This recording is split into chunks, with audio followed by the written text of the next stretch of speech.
Good morning mga kabetlog tech, Panasonic inverter washing machine. Ang issue, karga lang siya ng karga ng tubig hanggang sa mag-overflow at lumabas na yung tubig sa hose at hindi na siya nagwawash. Dalawa po ang pwedeng maging sira nito. Yung water level sensor at yung hose baka barado.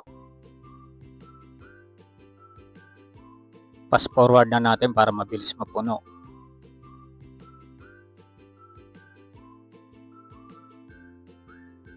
Yan, sa level po ng water nito, overflow na po yan, lumalabas na yung tubig yan sa hose.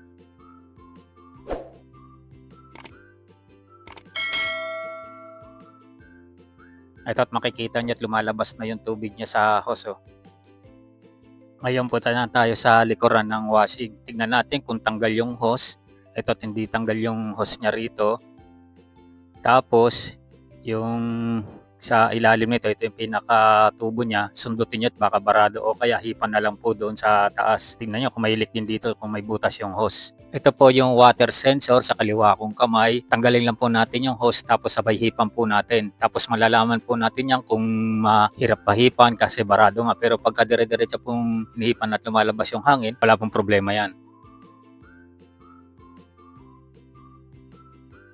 Wala pong nangyari sa pag-ihip natin at wala ngang barado. Continuous pa rin ang pagkakarga niya ng tubig kaya kinat ko na yung video. Kaya pinalitan ko na lang ng water level sensor.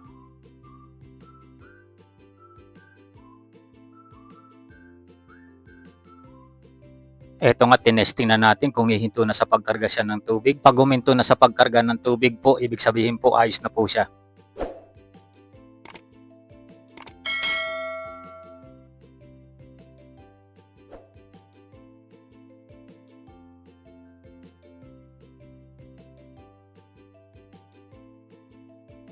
Ayan, huminto na po ang pagkarga ng tubig at nagwas na rin po siya.